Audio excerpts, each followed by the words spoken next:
मैं ਤੁਹਾਨੂੰ 9/12 ਤੇ ਅੱਜ ਦੀ ਦੋ ਕੈਬਨਿਟ ਮੀਟਿੰਗ ਜਿਹੜੀਆਂ ਹੋਈਆਂ ਪੰਜਾਬ ਸਰਕਾਰ ਨੇ ਕੈਬਨਿਟ ਦੇ ਵਿੱਚ ਜੋ ਫੈਸਲੇ ਲਏ ਹੈ ਉਹਨਾਂ ਬਾਰੇ ਜਾਣਕਾਰੀ ਦੇਣ ਵਾਸਤੇ ਅੱਜ ਬੁਲਾਇਆ। ਸੋ टाइट कर दो से एक तो देख तो लूं कोई भी ਜ਼ਿਮੀਂਦਾਰ ਜਾਂ ਜ਼ਮੀਨ ਜਿੱਦੀ ਵੀ ਹੈਗੀ ਹੈ ਉਹ ਪੰਜਾਬ ਦੇ ਵਿੱਚ ਅੱਗੇ ਸਾਡੀ ਸਰਕਾਰ ਆ ਜਿਹੜੀ ਹੁਣ ਮੌਜੂਦ ਹੈ ਇੱਥੇ ਆਉਣ ਤੋਂ ਪਹਿਲਾਂ ਜੇ ਕੋਈ ਮਿੱਟੀ ਚੱਕਦਾ ਸੀ ਤਾਂ ਰਾਇਲਟੀ ਲੱਗਦੀ ਸੀ, ਰਾਇਲਟੀ ਵਾਲੇ ਆ ਜਾਂਦੇ ਸੀ। ਮੇਰਾ ਵੀ ਰੋਲ ਹੀ ਹੈ। ਹੁਣ ਇਹ ਕੰਮ ਬਿਲਕੁਲ ਖਤਮ ਹੋ ਗਿਆ ਹੈ। ਕੈਬਨਿਟ ਦੇ ਵਿੱਚ ਵੀ ਅਸੀਂ ਪਾਸ ਕਰ ਦਿੱਤਾ ਹੈ 3 ਫੁੱਟ ਤੱਕ ਕੋਈ ਵੀ ਆਪਣੀ ਮਿੱਟੀ ਫ੍ਰੀ ਆਫ ਕਾਸਟ ਚੱਕ ਸਕਦਾ, ਕਿਸੇ ਮਨਜ਼ੂਰੀ ਦੀ ਲੋੜ ਨਹੀਂ, ਕੋਈ ਰਾਇਲਟੀ ਨਹੀਂ ਲੱਗਣੀ, ਕੋਈ ਮਾਈਨਿੰਗ ਪਾਲਿਸੀ ਨਹੀਂ ਲੱਗਣੀ। ਉਹਨਾਂ ਪਰ ਮਾਈਨਿੰਗ ਪਾਲਿਸੀ ਖਤਮ ਕਰ ਦਿੱਤੀ ਹੈ। ਇਸ ਤੋਂ ਇਲਾਵਾ ਜਿਹੜੇ ਪੱਠੇ ਵਾਲੇ ਆ ਉਹ ਜਿਹੜੀ ਜ਼ਮੀਨ ਵਿੱਚੋਂ ਇੱਟਾਂ ਬਣਾਉਂਦੇ ਆ ਉਹਦੇ ਪਰ ਟੈਕਸ ਲੱਗਦਾ ਸੀ, ਮਾਈਨਿੰਗ ਦੀ ਪਾਲਿਸੀ ਲੱਗਦੀ ਸੀ। ਐਸੀ ਉਹਨਾਂ ਨੂੰ ਮਾਈਨਿੰਗ ਪਾਲਿਸੀ ਤੋਂ ਬਾਹਰ ਕਰ ਦਿੱਤਾ ਹੈ। ਪੱਠੇ ਵਾਲਿਆਂ ਨੂੰ ਕੋਈ ਰਾਇਲਟੀ ਨਹੀਂ ਲੱਗੇਗੀ, ਕੋਈ ਜਾ ਕੇ ਤੰਗ ਨਹੀਂ ਕਰੇਗਾ। ਆਪਣੀ ਇੱਟਾਂ ਬਣਾਉਣ ਵਾਸਤੇ ਜ਼ਿਮੀਂਦਾਰ ਤੋਂ ਮਿੱਟੀ ਖਰੀਦ ਕੇ ਜ਼ਿਮੀਂਦਾਰ ਦੇ ਪੈਸੇ ਦੇ ਕੇ ਉਹ 3 ਫੁੱਟ ਤੱਕ ਜਦ ਮਰਜ਼ੀ ਚੱਕ ਸਕਦੇ, ਕਿਸੇ ਨੂੰ ਕੋਈ ਰੋਕ ਨਹੀਂ ਹੈ। ਤੇ ਅੱਜ ਵੀ ਪੱਠੇ ਵਾਲਿਆਂ ਨੇ ਮੇਰਾ ਆ ਕੇ ਇੱਕ ਪ੍ਰੋਗਰਾਮ ਦੇ ਵਿੱਚ ਧੰਨਵਾਦ ਕੀਤਾ ਹੈ, ਮੈਨੂੰ ਸਨਮਾਨ ਵੀ ਕੀਤਾ ਹੈ ਕਿ ਪੰਜਾਬ ਸਰਕਾਰ ਨੇ ਪੱਠੇ ਵਾਲਿਆਂ ਨੂੰ ਬਚਾ ਲਿਆ ਹੈ। ਇਹਦੇ ਨਾਲ ਇੱਟਾਂ ਵੀ ਸਸਤੀਆਂ ਹੋਣਗੀਆਂ, ਰਾਇਲਟੀ ਖਤਮ ਹੋ ਗਈ ਹੈ, ਉਹਨਾਂ ਨੂੰ ਕੋਈ ਤੰਗ ਨਹੀਂ ਕਰੇਗਾ। ਅਗਲਾ ਸਾਡਾ ਜਿਹੜਾ ਫੈਸਲਾ ਸਫਾਈ ਸੇਵਕ ਤੇ ਸੀਵਰਮੈਨ ਤੇ ਕੰਟਰੈਕਟ ਤੇ ਲੱਗੇ ਨਗਰ ਨਿਗਮਾਂ ਤੇ ਮਿਊਨਿਸਪਲ ਕਮੇਟੀਆਂ ਦੇ ਕਰਮਚਾਰੀ ਉਹਨਾਂ ਨੂੰ ਸਰਕਾਰ ਨੇ ਰੈਗੂਲਰ ਕਰਨ ਦਾ ਫੈਸਲਾ ਕੀਤਾ ਹੈ। ਜਿਹੜੇ ਕੰਟਰੈਕਟ ਬੇਸ ਤੇ ਲੱਗੇ ਹੋਏ ਆ ਉਹਨਾਂ 'ਚ 10 ਸਾਲ ਵਾਲੀ ਸ਼ਰਤ ਨਹੀਂ ਹੋਏਗੀ।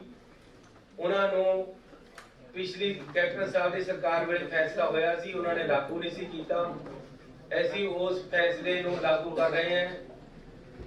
म्यूनिसिपल कमेटियां दे विच सीवरमैन सफाई सेवक या कर्मचारी कंट्रैक्ट बेस ते जेडे लगे हुए उन्हां नूं पक्का कीता जा रहा है। जेडे आउटसोर्स लगे हुए उन्हां नूं कंट्रैक्ट ते कीता जा रहा है। ये पंजाब सरकार ने फैसला कर दिता है। म्यूनिसिपल कमेटियां ने मता पा के भेजना है, वो लागू हो जाएगा। इस करके जे किसी म्यूनिसिपल कमेटी ने मता नहीं पाया, वैसे तो सारे ने पा दिता है, वो अपना पा के भेज दें। सफाई कर्मचारी सीवरमैन ट्रैक्टर ਦੇ ਲੱਗੇ ਡਰਾਈਵਰ ਜਿਹੜੇ ਕੂੜਾ ਢੋਂਦੇ ਆ ਜਾਂ ਗੱਡੀਆਂ ਦੇ ਉੱਪਰ ਜਿਹੜੇ ਕੂੜਾ ਢੋਂਦੇ ਆ ਉਹਨਾਂ ਨੂੰ ਪੱਕਾ ਕਰਨ ਦਾ ਫੈਸਲਾ ਸਰਕਾਰ ਨੇ ਕਰ ਲਿਆ। ਇਸ ਤੋਂ ਇਲਾਵਾ ਪੰਜਾਬੀ ਭਾਸ਼ਾ 10ਵੀਂ ਤੱਕ ਪਾਸ ਹੋਵੇ, ਇਹ ਪਹਿਲਾਂ ਸਰਕਾਰ ਦੇ ਵਿੱਚ ਤਾਂ ਸੀਗਾ ਲੇਕਿਨ ਕਾਰਪੋਰੇਸ਼ਨ ਬੋਰਡਾਂ ਵਿੱਚ ਨਹੀਂ ਸੀ। ਬਾਕੀ ਜਿਹੜੇ ਸਰਕਾਰ ਦੇ ਅਰਧ ਸਰਕਾਰੀ ਅਦਾਰੇ ਉਹਨਾਂ ਵਿੱਚ ਨਹੀਂ ਸੀ। ਉਹਨਾਂ ਵਿੱਚ ਵੀ ਸਰਕਾਰ ਨੇ ਫੈਸਲਾ ਲੈ ਲਿਆ ਕਿ ਕਿਸੇ ਨੇ ਨੌਕਰੀ ਲੱਗਣਾ ਹੈ ਤਾਂ 10ਵੀਂ ਤੱਕ ਪੰਜਾਬੀ ਪਹਿਲਾਂ ਪਾਸ ਹੋਣੀ ਚਾਹੀਦੀ ਤਾਂ ਉਹਨੂੰ ਨੌਕਰੀ ਮਿਲੇਗੀ। ਇਹਦੇ ਨਾਲ ਜਿਹੜੇ ਬਾਹਰ ਤੋਂ ਆ ਕੇ ਨੌਕਰੀ ਭਾਲਦੇ ਆ ਉਹਨਾਂ ਨੂੰ ਰੋਕ ਕੇ ਪੰਜਾਬੀਆਂ ਨੂੰ ਹੀ ਨੌਕਰੀ ਮਿਲੇਗੀ। ਪਾਣੀ ਦੇ ਏਰੀਆ ਪਿੰਡਾਂ ਦੇ ਵਿੱਚ ਤੇ ਸ਼ਹਿਰਾਂ ਦੇ ਵਿੱਚ ਨੋਟੀਫਿਕੇਸ਼ਨ ਹੋ ਗਈ ਸੀ। ਪਿੰਡਾਂ ਦੇ ਵਿੱਚ ਕਨਫਿਊਜ਼ਨ ਸੀਗੀ, ਐਸੀ ਕਲੀਅਰ ਕਰ ਦਿੱਤਾ ਹੈ ਕੈਬਨਿਟ ਦੇ ਵਿੱਚ ਕਿ ਪੁਰਾਣੇ ਬਕਾਏ ਪਾਣੀ ਦੇ ਜਿਹੜੇ ਪਿੰਡਾਂ ਦੇ ਵਿੱਚ ਖੜੇ ਸੀ ਉਹਨਾਂ ਨੂੰ ਪੰਜਾਬ ਸਰਕਾਰ ਨੇ ਮਾਫ ਕਰ ਦਿੱਤਾ ਹੈ। ਪੁਰਾਣੇ ਬਕਾਏ ਦੇਣ ਦੀ ਲੋੜ ਨਹੀਂ। ਅੱਗੇ ਨੂੰ 50 ਰੁਪਏ ਫਲੈਟ ਰੇਟ ਤੇ ਬਿੱਲ ਆਏਗਾ ਪਿੰਡਾਂ ਦੇ ਵਿੱਚ ਤੇ ਸ਼ਹਿਰਾਂ ਦੇ ਵਿੱਚ। ਪਹਿਲਾਂ ਪਿੰਡਾਂ ਦੇ ਵਿੱਚ 160 ਰੁਪਇਆ ਸੀ, ਸ਼ਹਿਰਾਂ ਦੇ ਵਿੱਚ 105 ਰੁਪਏ ਤੋਂ ਲੈ ਕੇ 250 ਰੁਪਏ ਤੱਕ ਪਾਣੀ ਦਾ ਬਿੱਲ ਸੀ। ਹੁਣ ਪਿੰਡਾਂ ਤੇ ਸ਼ਹਿਰਾਂ ਦਾ ਫਲੈਟ ਰੇਟ 50 ਰੁਪਏ ਬਿੱਲ ਆਏਗਾ, ਪੁਰਾਣੇ ਬਕਾਏ ਮਾਫ ਹੈ। ਜਿਹੜੀ ਨਰਮੇ ਦੀ ਫਸਲ ਦਾ ਨੁਕਸਾਨ ਹੋਇਆ ਉਹਦਾ ਪੰਜਾਬ ਸਰਕਾਰ ਨੇ 12000 ਰੁਪਇਆ ਮੁਆਵਜ਼ਾ ਭੇਜਿਆ। ਕਿਸਾਨਾਂ ਦਾ ਐਜੀਟੇਸ਼ਨ ਚੱਲ ਰਿਹਾ ਸੀ। ਉਗਰਾਹਾਂ ਗਰੁੱਪ ਤੇ ਦੂਸਰੇ ਕਿਸਾਨ ਸਾਡੇ ਨਾਲ ਆਏ ਸੀ ਮਿਲਣ। ਅਸੀਂ ਫੈਸਲਾ ਕੀਤਾ ਸੀ ਉਹਨਾਂ ਦੇ ਨਾਲ ਕਿ ਅਸੀਂ 17000 ਰੁਪਇਆ ਜਿਹੜਾ ਮੁਆਵਜ਼ਾ ਕਰ ਦਾਂਗੇ। ਕੈਬਨਿਟ ਨੇ ਕਲੀਅਰ ਕਰ ਦਿੱਤਾ ਹੈ 12,000 ਡੀਸੀਆਂ ਕੋਲ ਚਲੇ ਗਿਆ, 5-5 ਅਸੀਂ ਹੋਰ ਭੇਜਾਂਗੇ। ਕੈਬਨਿਟ ਦਾ ਫੈਸਲਾ ਹੋ ਗਿਆ। ਨਰਮੇ ਦਾ ਮੁਆਵਜ਼ਾ ਜਿਹੜਾ ਉਹ 17,000 ਰੁਪਇਆ ਪ੍ਰਤੀ ਏਕੜ ਮਿਲੇਗਾ, ਜਿਨ੍ਹਾਂ ਦੀ ਫਸਲ 75% ਤੋਂ ਉੱਪਰ ਖਰਾਬਾ ਹੋਇਆ ਹੈ। ਅੱਜ कैबिनेट ने एक बहुत ही अच्छा फैसला लिया है। ਜਿਹੜਾ ਇਕਨੋਮਿਕਲੀ ਵੀਕਰ ਸੈਕਸ਼ਨ ਹੈ, ਲਗਭਗ 400 ਏਕੜ ਦੇ ਵਿੱਚ ਪੰਜਾਬ ਦੇ ਵਿੱਚ ਲੁਧਿਆਣਾ, ਜਲੰਧਰ, ਅੰਮ੍ਰਿਤਸਰ, ਮੋਹਾਲੀ 25,000 ਨਵੇਂ ਘਰ ਬਣਾ ਕੇ ਦਿੱਤੇ ਜਾਣਗੇ। ਬਹੁਤ ਹੀ ਉਹਦੇ ਵਿੱਚ ਜ਼ਮੀਨ ਦੀ ਕੀਮਤ ਜਿਹਨੂੰ ਮਕਾਨ ਦੇਣਾ ਉਹਦੀ ਉਹ ਤੋਂ ਨਹੀਂ ਲੈਣੀ ਹੈ। सरकार ने सिर्फ जिहड़ी उपर कंस्ट्रक्शन होनी है उसकी कीमत है जिहड़ी वो लैनी है, लेकिन वो भी बैंक के नाल कॉन्ट्रैक्ट कर लिया है। लगभग 4,000 रुपया प्रति महीना किस्त दे 25,000 मकान ऐसी 25,000 लोगों को देवांगे बना के। उसका अज कैबिनेट ने फैसला कर लिया है। 400 एकड़ जमीन की शनाख्त कर ली असी, साडे कोल है ਤੇ ਅਸੀਂ ਉਹਦੇ ਚ ਬਣਾਉਣ ਲੱਗੇ ਹਾਂ। ਇਹਦੀਆਂ ਦਰਖਾਸਤਾਂ ਦੇ ਕੇ ਲਾਟਰੀ ਸਿਸਟਮ ਨਾਲ ਦਿੱਤਾ ਜਾਏਗਾ। 28 ਨਵੇਂ ਅਦਾਰੇ ਹੈਲਥ ਇੰਸਟੀਟਿਊਸ਼ਨ ਨੂੰ ਅਪਗ੍ਰੇਡ ਕੀਤਾ ਹੈ ਤੇ ਉਹਦੇ ਵਾਸਤੇ 775 ਨਵੀਆਂ ਅਸਾਮੀਆਂ ਦੀ ਰਚਨਾ ਕਰਨ ਦਾ ਪ੍ਰਸਤਾਵ ਅੱਜ ਕੈਬਨਿਟ ਨੇ ਸਰਕਾਰ ਨੇ ਪਾਸ ਕਰ ਦਿੱਤਾ ਹੈ ਤੇ 28 ਨਵੇਂ ਅਦਾਰਿਆਂ ਨੂੰ ਅਸੀਂ ਅਪਗ੍ਰੇਡ ਕਰ ਰਹੇ ਹਾਂ, ਜਿਹਦੇ ਵਿੱਚ बहुत सारे हम लिस्ट मेरे को हैगी है, जो चाहो तो बोल भी देना है। ਇਹਦੇ ਵਿੱਚ ਲੋਪੋ ਕੇ ਮੌੜ ਮੰਡੀ, ਜਲਾਲਾਬਾਦ, ਖਮਾਣੋ, ਬਸੀ ਪਠਾਣਾ, ਜੈਤੋਂ, ਬਟਾਲਾ, ਢਕੌਲੀ, ਲਹਿਰਾ ਗਾਗਾ, ਮਰੰਡਾ ਦੇ ਕਮਿਊਨਿਟੀ ਸੈਂਟਰ ਹੈਲਥ ਸੈਂਟਰ ਨੂੰ ਸਬ ਡਿਵੀਜ਼ਨ ਹਸਪਤਾਲ ਬਣਾ ਕੇ ਅਪਗ੍ਰੇਡ ਕਰ ਦਿੱਤਾ ਗਿਆ ਹੈ। ਪ੍ਰਾਇਮਰੀ ਹੈਲਥ ਸੈਂਟਰ ਧਰਮਕੋਟ ਨੂੰ ਅਪਗ੍ਰੇਡ ਕੀਤਾ ਗਿਆ ਹੈ। ਸਿੰਘੋਵਾਲ ਗੁਰਦਾਸਪੁਰ ਦੇ ਵਿੱਚ, ਰਾਜਾ ਝਾਂਸੀ ਅੰਮ੍ਰਿਤਸਰ ਦੇ ਵਿੱਚ, ਭਗੜਾਣਾ ਫਤਿਹਗੜ੍ਹ ਸਾਹਿਬ ਦੇ ਵਿੱਚ, ਕਾਲਾ ਅਫਗਾਨਾ ਗੁਰਦਾਸਪੁਰ ਦੇ ਵਿੱਚ, ਢਿੰਡਵਾ ਕਪੂਰਥਲਾ ਦੇ ਵਿੱਚ, ਕੀਰਤਪੁਰ ਸਾਹਿਬ, ਮੁੱਲਾਂਪੁਰ ਦਾਖਾ, ਝਾਂਡੀਆਂ ਕਲਾਂ, ਗੜਦੀਵਾਲਾ, ਕੜੂਆ, ਬੋਪਾ ਰਾਏ, ਬਰਨਾਲਾ ਦੇ ਵਿੱਚ, ਹੰਡਿਆਏ, ਖਡੂਰ, ਫਾਜ਼ਿਲਕਾ, ਨਡਾਲਾ ਕਪੂਰਥਲਾ ਚ, ਬਹਿਣੀਵਾਲ ਮਾਨਸਾ ਚ, ਸਨੌਰ ਪਟਿਆਲਾ ਚ ਤੇ ਪੱਖੋ ਕਲਾਂ, ਇਹਨਾਂ ਨੂੰ ਅਪਗ੍ਰੇਡ ਕੀਤਾ ਗਿਆ ਹੈ। ਮਰੰਡੇ ਦੇ ਵਿੱਚ ਇੱਕ ਟਰੋਮਾ ਸੈਂਟਰ ਪਾਸ ਕੀਤਾ ਗਿਆ ਹੈ। ਇਸੇ ਤਰ੍ਹਾਂ 229 ਸਕੂਲਾਂ ਨੂੰ ਅੱਜ ਅਸੀਂ ਅਪਗ੍ਰੇਡ ਕਰ ਰਹੇ ਹਾਂ, ਮਿਡਲ ਤੋਂ ਹਾਈ ਜਾਂ ਹਾਈ ਤੋਂ ਹਾਇਰ ਸੈਕੰਡਰੀ। ਇਹ 229 ਸਕੂਲ ਹੈ। ਇਸ ਤੋਂ ਇਲਾਵਾ ਪਿੱਛੇ ਜੇ ਅਸੀਂ 3 ਵੀਲਰ ਵਾਲਿਆਂ ਨੂੰ ਮਿਲੇ ਸੀ, ਲੁਧਿਆਣੇ ਦੇ ਵਿੱਚ ਟੈਕਸੀ ਵਾਲਿਆਂ ਨੂੰ ਮਿਲੇ ਸੀ, ਉਹਨਾਂ ਦਾ ਪਿਛਲੇ 7 ਮਹੀਨੇ ਦਾ ਜਿਹੜਾ ਜਾਂ ਪਿਛਲੇ ਸਮੇਂ ਦਾ ਜਿਹੜਾ ਬਕਾਇਆ ਖੜਾ ਸੀ ਕੋਰੋਨਾ ਦੇ ਵਿੱਚ 2020 ਦਾ, ਉਹ ਅਸੀਂ ਮਾਫ ਕਰ ਦਿੱਤਾ ਹੈ। ਇਹਦੇ ਵਿੱਚ 60,000 3 ਵੀਲਰ ਟੈਕਸੀ ਆਪਰੇਟਰ ਆਉਂਦੇ ਆ, ਉਹਨਾਂ ਨੂੰ ਰਾਹਤ ਮਿਲਣੀ ਹੈ ਤੇ 3 ਵੀਲਰਾਂ ਵਾਲਿਆਂ ਦਾ ਅੱਗੇ ਨੂੰ ਵੀ ਟੈਕਸ ਮਾਫ ਕਰ ਦਿੱਤਾ ਹੈ ਤੇ ਪੁਰਾਣਾ ਬਕਾਇਆ ਵੀ ਮਾਫ ਕਰ ਦਿੱਤਾ ਗਿਆ ਹੈ। ਜਿਹੜੀਆਂ ਉਹਨਾਂ ਤੇ ਜੁਰਮਾਨੇ ਹੋਏ ਸੀ ਲਗਭਗ 30,000 3 ਵੀਲਰ ਵਾਲੇ ਹੈ, ਉਹਨਾਂ ਦੇ ਜੁਰਮਾਨੇ ਮਾਫ ਕਰਨ ਦਾ ਸਰਕਾਰ ਨੇ ਫੈਸਲਾ ਕਰ ਲਿਆ। ਕਾਨੂੰਨੀ ਅੜਚਨ ਸੀਗੀ, ਲੋਕ ਅਦਾਲਤ ਲਾ ਕੇ ਉਹਨਾਂ ਦਾ ਜੇ 10,000 ਵੀ ਜੁਰਮਾਨਾ ਹੈ ਤਾਂ 1 ਰੁਪਿਆ ਜੁਰਮਾਨਾ ਉਹਨਾਂ ਤੋਂ ਲੈ ਕੇ ਕਾਨੂੰਨੀ ਅੜਚਨ ਦੂਰ ਕਰਕੇ ਮਾਫ ਕਰ ਦਿੱਤਾ ਜਾਏਗਾ। ਮਿੰਨੀ ਬੱਸਾਂ ਤੇ ਟੈਕਸ ਪਹਿਲਾਂ 30,000 ਸੀ, ਹੁਣ ਪੰਜਾਬ ਸਰਕਾਰ ਨੇ 20,000 ਕਰ ਦਿੱਤਾ ਸਾਲ ਦਾ। ਇਹ ਜਿਹੜਾ ਮੈਂ ਤੁਹਾਨੂੰ 60,000 ਗੱਡੀਆਂ ਦੱਸੀਆਂ, ਉਹਨਾਂ ਚ ਧਾਰਮਿਕ ਸੰਸਥਾਵਾਂ ਦੀਆਂ ਗੱਡੀਆਂ ਨੂੰ ਵੀ ਛੋੜ ਦਿੱਤੀ ਗਈ ਹੈ ਮੋਟਰ ਵਹੀਕਲ ਐਕਟ ਦੇ ਵਿੱਚ ਕੋਰੋਨਾ ਦੇ ਟਾਈਮ ਦੇ ਟੈਕਸ ਦੀ। ਸੋ ਮੈਂ ਤੁਹਾਡਾ ਬੜਾ ਧੰਨਵਾਦੀ ਹਾਂ ਕਿ ਤੁਸੀਂ ਆਏ, ਤੁਹਾਨੂੰ ਜਾਣਕਾਰੀ ਦੇਣੀ ਸੀ। ਇਸ ਤੋਂ ਇਲਾਵਾ 2-3 ਅਹਿਮ ਫੈਸਲੇ ਅਸੀਂ ਲਏ ਜਿਹੜੇ ਕਿ ਪਰਸੋਂ ਨੂੰ ਦੁਬਾਰੇ ਕੈਬਨਿਟ ਦੇ ਵਿੱਚ ਪਾਸ ਹੋਣਗੇ। ਉਹਦੇ ਵਿੱਚ ਕਿਉਂਕਿ ਕ੍ਰਿਸਮਸ ਆ ਰਹੀ ਹੈ, ਕ੍ਰਿਸਚਨ ਭਰਾਵਾਂ ਨੇ ਡਿਮਾਂਡ ਕੀਤੀ ਹੈ ਕਿ ਯਿਸੂ ਮਸੀਹ ਜੀ ਦੇ ਨਾਮ ਤੇ ਚੇਅਰ ਸਥਾਪਿਤ ਕੀਤੀ ਜਾਵੇ।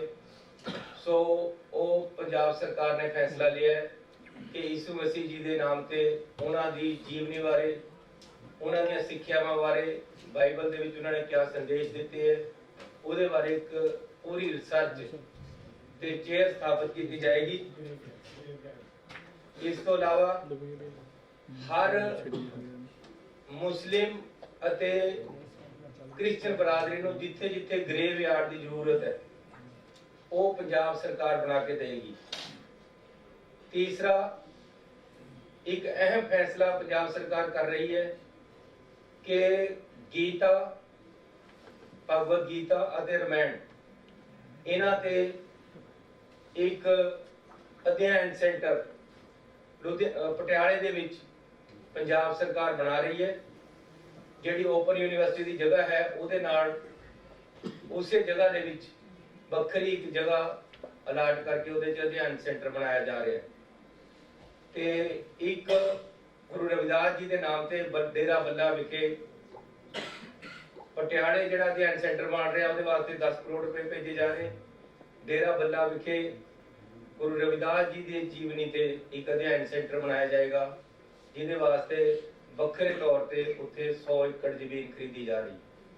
ਸੋ ਇਹ ਇੱਕ ਵੱਡਾ ਫੈਸਲਾ ਪੰਜਾਬ ਸਰਕਾਰ ਕਰਨ ਜਾ ਰਹੀ ਹੈ ਕਿ ਜਨਰਲ ਕਾਸਟ ਵਾਸਤੇ ਕਮਿਸ਼ਨ ਪੰਜਾਬ ਦੇ ਵਿੱਚ ਬਣਾਇਆ ਜਾ ਰਿਹਾ ਹੈ, ਜਿਹੜਾ ਕਿ ਪਰਸੋਂ ਨੂੰ ਕੈਬਨਿਟ ਦੇ ਵਿੱਚ ਪਾਸ ਕੀਤਾ ਜਾਏਗਾ।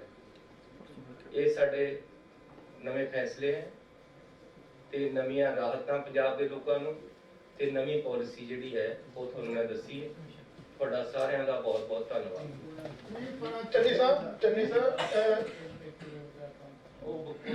ਚੰਨੀ ਸਾਹਿਬ ਇੱਕ ਦੱਸਣਾ ਕਿ ਕਿਸਾਨ ਕਾਫੀ ਜਿਹੜੇ ਪ੍ਰੋਟੈਸਟ ਕਰ ਰਹੇ ਹੈਗੇ ਆ, ਉਹ ਕਰਜ਼ੇ ਮਾਫੀ ਦਾ ਬਾਰ-ਬਾਰ ਉਹਨਾਂ ਨੂੰ ਮੰਗ ਕੀਤੀ ਜਾ ਰਹੀ ਹੈ ਔਰ ਇਹਨਾਂ ਬਾਰੇ ਤੁਸੀਂ ਉਹ ਕਿਉਂਕਿ ਕੱਲ੍ਹ ਵੀ ਬਿਲਕੁਲ ਉਹਨਾਂ ਰੇਲ ਗੱਡੀਆਂ ਰੋਕ ਕੇ ਰੱਖੀਆਂ ਨੇ, ਉਹਨਾਂ ਬਾਰੇ ਕਿਸਾਨਾਂ ਦੀਆਂ ਜਥੇਬੰਦੀਆਂ ਨੇ ਮੀਟਿੰਗ ਵਾਸਤੇ ਟਾਈਮ ਮੰਗਿਆ। ਅਸੀਂ 17 ਤਰੀਕ ਤੈਅ ਕੀਤੀ ਸੀ, ਲੇਕਿਨ ਅੱਜ ਕੁਝ ਜਥੇਬੰਦੀਆਂ ਦੇ ਟਾਈਮ ਗੱਲ ਆਈ ਹੈ ਕਿ ਅਸੀਂ 17 ਤਰੀਕ ਨੂੰ ਹਰਿਮੰਦਰ ਸਾਹਿਬ ਮੱਥਾ ਟੇਕਣ ਜਾਣਾ ਹੈ। ਇਸ ਕਰਕੇ ਇੱਕ ਤਰੀਕ ਹੈ ਜਿਹੜੀ 20 ਤਰੀਕ ਕਰ ਦਿੱਤੀ ਜਾਵੇ। 20 ਤਰੀਕ ਨੂੰ ਹੁਣ ਸਾਡੀ ਜਥੇਬੰਦੀਆਂ ਦੇ ਨਾਲ ਮੀਟਿੰਗ ਹੋਏਗੀ ਕਿਸਾਨਾਂ ਦੇ ਕਰਜ਼ੇ ਬਾਰੇ ਤੇ ਹੋਰ ਸਮੱਸਿਆਵਾਂ ਬਾਰੇ। ਉਹਦੇ ਵਿੱਚ ਕਿਸਾਨਾਂ ਦੀ ਭਾਵਨਾਵਾਂ ਨੂੰ ਦੇਖ ਕੇ ਫੈਸਲਾ ਲਿਆ ਜਾਏਗਾ।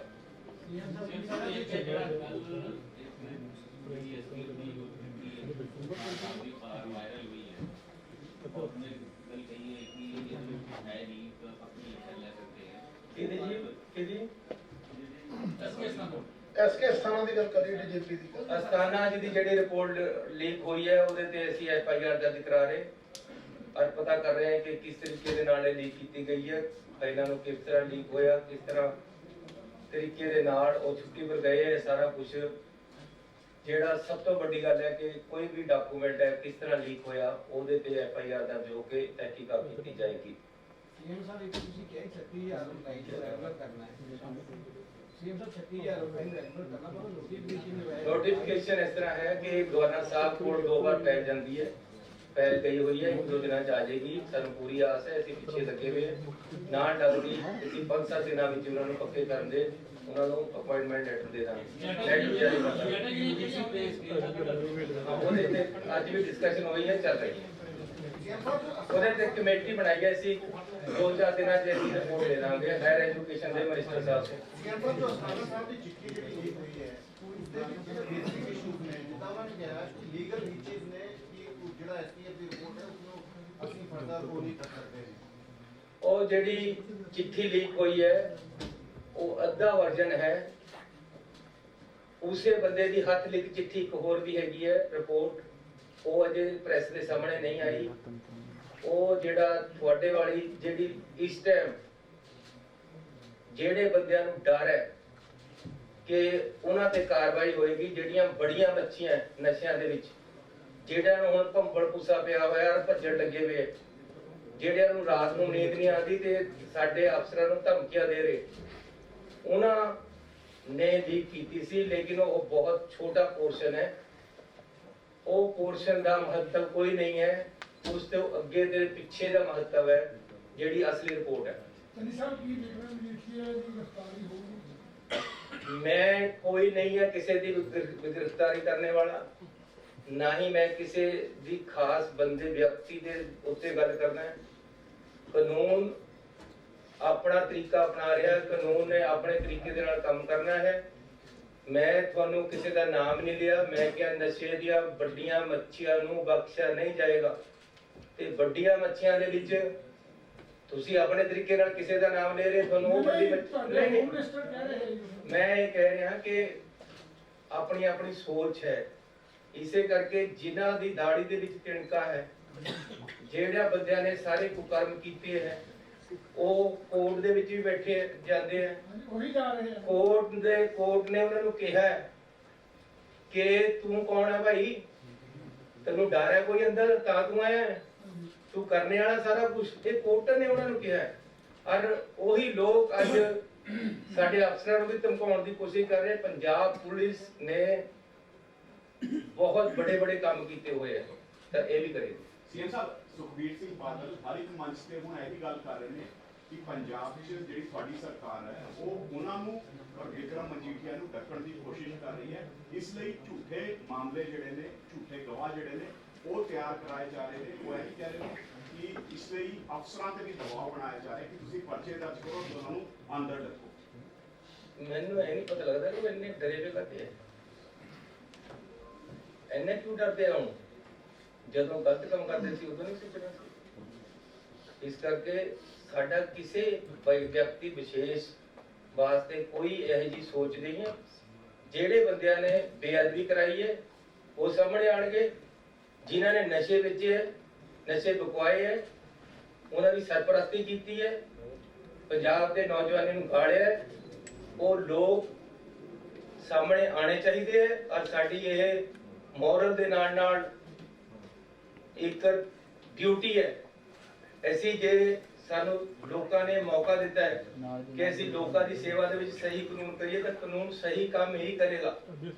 ਕਦੇ ਕਿਤੇ ਵੀ ਝੁਕਾਂਗੇ ਨਹੀਂ, ਲੀਵਾਂਗੇ ਨਹੀਂ, ਡਰਾਂਗੇ ਨਹੀਂ।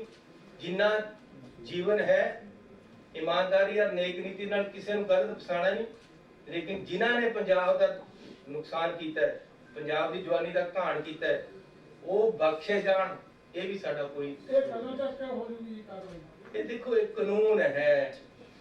ਅਗਲੇ ਹਾਈ ਕੋਰਟ ਵਿੱਚ ਵੀ ਪੰਗੇ ਲੈ ਰਹੇ ਹੈ, ਅੜਿੱਕੇ ਅੜਾ ਰਹੇ ਹੈ, ਅਫਸਰਾਂ ਨੂੰ ਵੀ ਚੱਕ ਚਕਾਈ ਹੋ ਰਹੀ ਹੈ। ਕਿਸੇ ਨੂੰ ਤੁਹਾਨੂੰ ਸਾਰਾ ਕੁਝ ਪਤਾ ਹੈ ਯਾਰ, ਤੁਸੀਂ ਮੈਨੂੰ ਪੁੱਛਦੇ ਹੋ। ਫਿਰ ਅਸੀਂ ਕਿਹੜੇ ਰੁਕ ਰਹੇ ਹਾਂ?